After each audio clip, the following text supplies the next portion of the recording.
Assalamualaikum warahmatullahi wabarakatuh. Terima kasih sudah mau menunggu saya membuat video materi. Dan pada kesempatan siang kali ini saya akan menjelaskan tentang Pancasila sebagai sistem etika. Jadi bagaimana asal muasal Pancasila itu bisa menjadi sistem etika, dan kemudian apa saja urgensi atau kepentingan Pancasila sebagai sistem etika.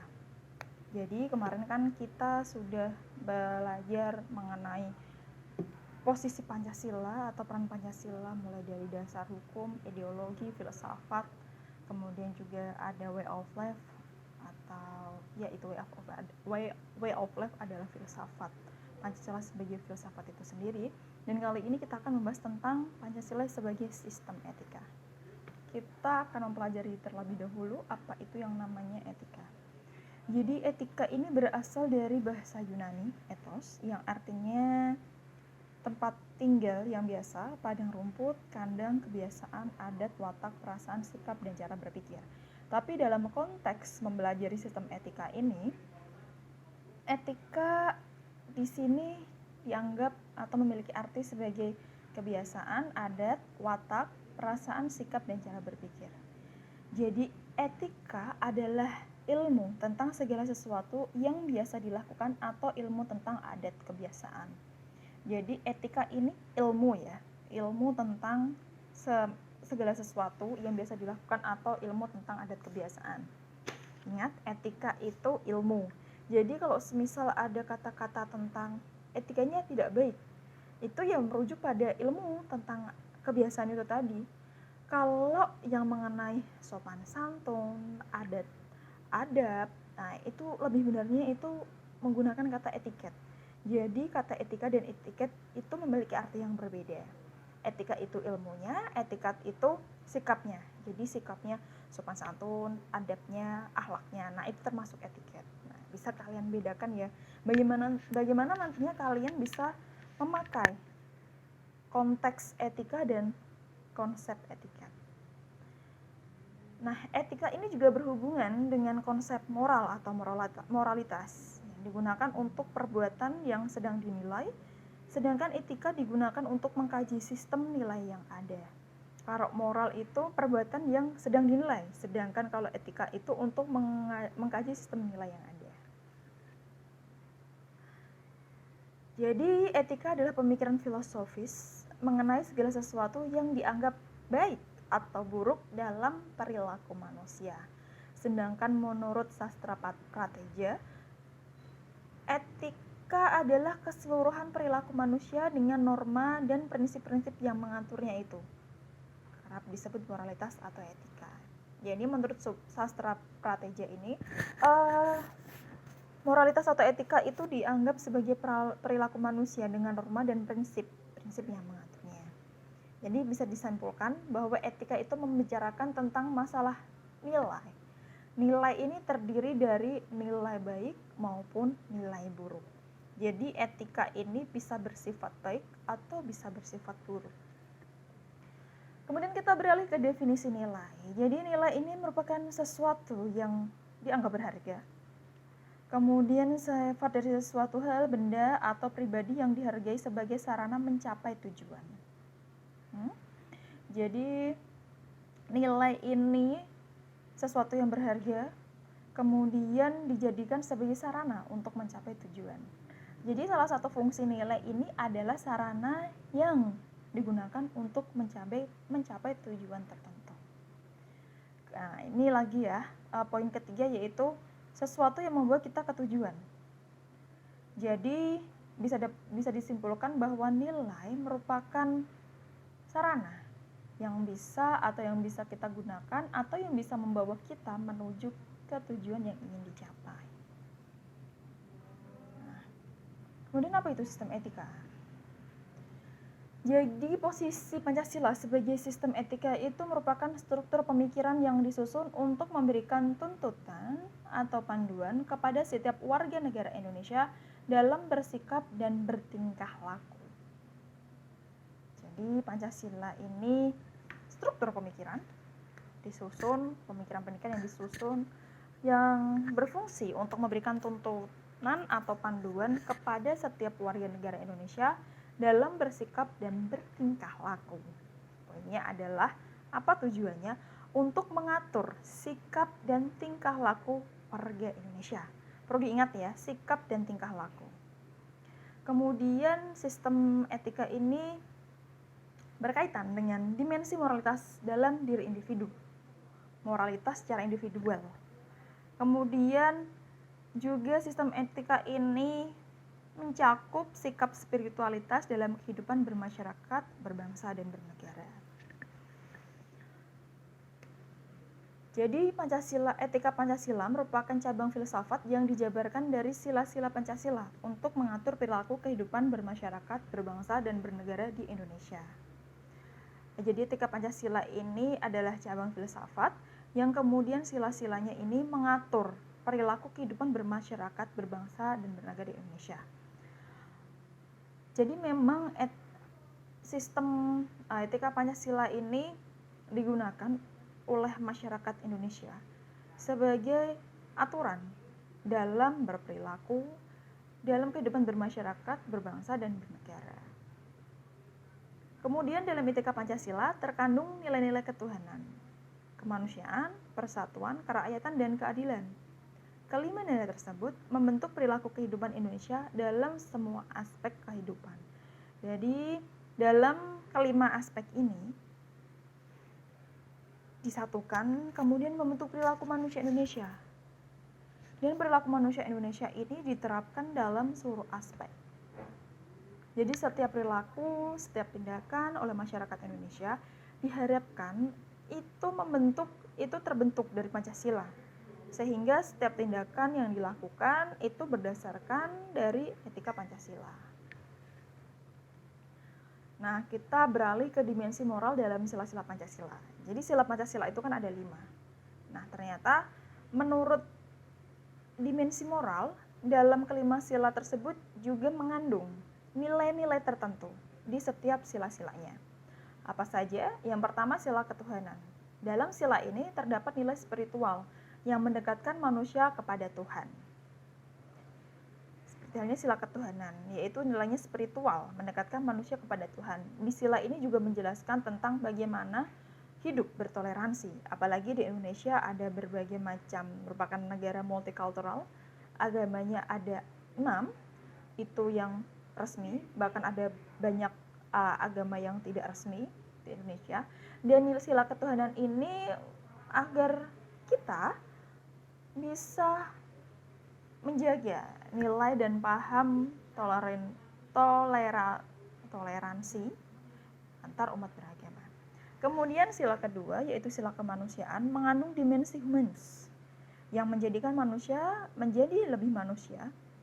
Apa itu manusia menjadi lebih manusia? Yaitu upaya meningkatkan kualitas kemanusiaan dalam pergaulan antar sesama. Jadi sila kemanusiaan ini sifatnya antar manusia ya. Jadi merupakan hubungan yang terjadi di antara individu-individu sebagai manusia. Kemudian yang ketiga yaitu sila persatuan yang mengandung dimensi nilai solidaritas, rasa kebersamaan atau mitsein, dan cinta tanah air. Jadi di sila ketiga ini mengandung apa itu nilai-nilai solidaritas, yaitu kebersamaan, persatuan, kecintaan, gotong royong, dan patriotisme.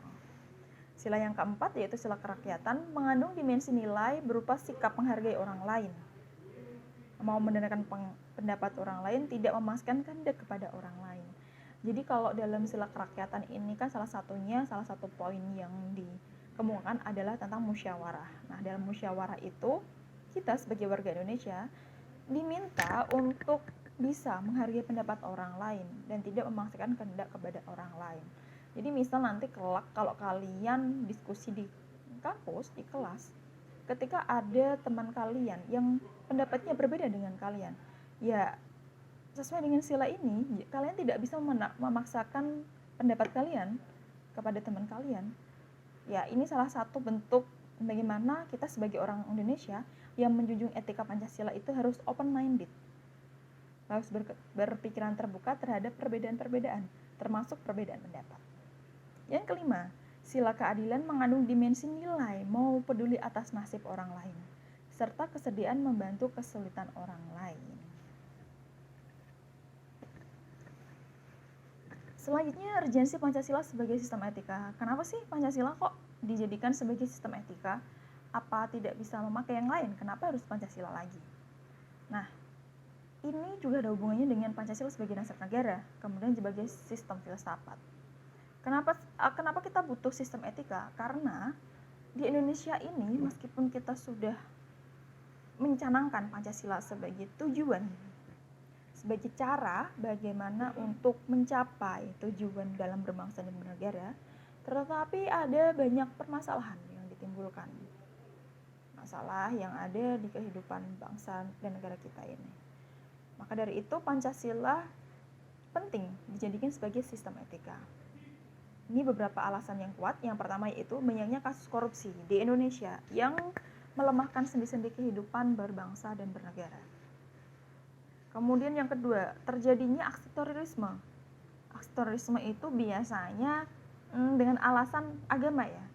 Karena alasan agama ini kemudian merusak toleransi dalam kehidupan antar umat beragama.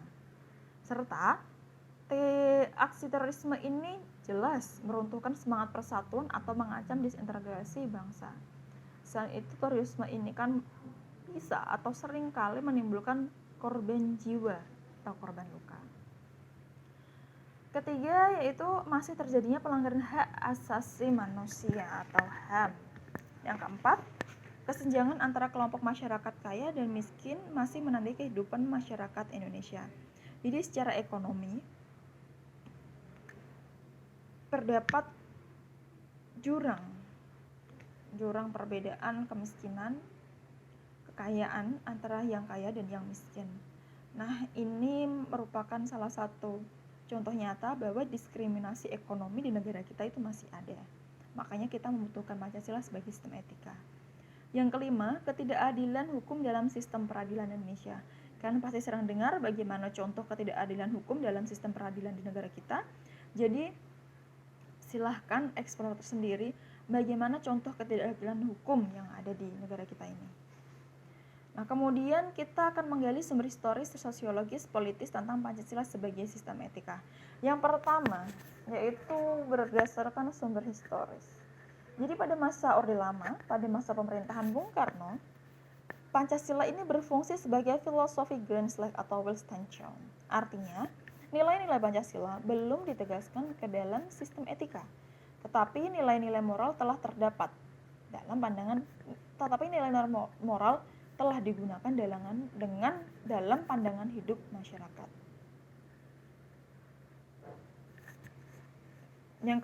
Yang selanjutnya yaitu pada masa Orde Baru, Pancasila sebagai sistem etika disosialisasikan melalui penataran B4 dan diinstitusionalkan dalam wadah B4. Jadi pada masa Orde Baru itu ada yang namanya penataran P4, pendidikan dan pengamalan Pancasila. Itu salah satu penataran yang bertujuan untuk menginternalisasikan nilai-nilai Pancasila dalam kehidupan setiap individu yang mengikuti pelatihannya. Nah, kemudian selanjutnya itu sumber sosiologis. Sumber sosiologis ini terkait dengan bagaimana kebudayaan atau multikulturalisme yang ada di Indonesia. Contohnya salah satunya ditemukan dalam kehidupan masyarakat berbagai etnik di Indonesia. Dan karena berbagai macam etnik tersebut, kearifan lokal di Indonesia ini sangat beragam. Sehingga sumber sosiologis dalam pembentukan Pancasila sebagai sistem etika ini sangat beragam pula. Contoh seperti kearifan lokal sambatan pada masyarakat Jawa. Kemudian sumber politis. Sumber politis Pancasila sebagai sistem etika terdapat dalam norma-norma dasar atau Grundnorm sebagai sumber penyusun berbagai peraturan perundang-undangan di Indonesia. Norma-norma dasar ini contohnya Undang-Undang Dasar itu merupakan merupakan norma-norma dasar sebagai penyusun berbagai peraturan perundangan di Indonesia. Nah, kemudian kita beranjak ke kenapa sih mahasiswa dan Pancasila sebagai etika ini saling berhubungan, sangat berhubungan sekali. Kenapa? Karena mahasiswa ini merupakan cendekiawan atau insan cendekia, bisa dikatakan ilmuwan karena orang yang mempelajari suatu keilmuan, masyarakat ilmiah, masyarakat akademis. Dan posisinya sebagai masyarakat akademis ini, mahasiswa merupakan sistem etika yang orisinal dan komprehensif agar dapat menentukan keputusan yang tepat dalam proses ilmiah. Nah, maka dari itu, dipakailah Pancasila sebagai sistem etika agar mahasiswa bisa menentukan keputusan yang tepat dalam kehidupan ilmiahnya. Kemudian Pancasila sebagai sistem etika merupakan moral guidance yang dapat diaktualisasikan ke dalam tindakan konkret yang melibatkan berbagai aspek kehidupan. Jadi moral guidance itu maksudnya pegangan moral yang harus dimiliki mahasiswa agar mahasiswa dapat mengaktualisasikannya dalam tindakan konkret yang melibatkan sebagai aspek kehidupan. Selanjutnya, mahasiswa mengembangkan karakter yang Pancasilais melalui berbagai sikap yang positif serta jujur, disiplin, tanggung jawab, mandiri, dan lainnya. Dan yang terakhir yaitu mahasiswa memahami pengertian etika, aliran etika, dan pemahaman Pancasila sebagai sistem etika, sehingga memiliki keterampilan menganalisis persoalan-persoalan dan dekadensi moral dalam kehidupan bangsa Indonesia. Jadi yang dimaksud oleh penjelasan ini adalah bagaimana kalian memahami nilai-nilai etika yang ada dalam Pancasila, kemudian menggunakan nilai-nilai itu atau pokok-pokok itu untuk menganalisis permasalahan yang ada di negara kita. Salah satunya yaitu dekadensi moral yang berakibat dengan berbagai macam hal, misalnya korupsi, kemudian juga terorisme, itu merupakan salah satu bentuk dekadensi moral. Nah, bagaimana kalian didorong untuk bisa menganalisis masalah kenegaraan ini sehingga nantinya akan muncul solusi atau opsi-opsi baik untuk bisa menyelesaikan masalah tersebut. Dan tentunya yang paling penting adalah bagaimana membangun moral dan etika kalian sendiri agar terhindar dari dekadensi moral yang saat ini sedang mengancam negara kita. Baik, begitu saja penjelasan saya. Terima kasih dan silahkan berdiskusi di grup. Saya tutup penjelasan ini. Wassalamualaikum warahmatullahi wabarakatuh.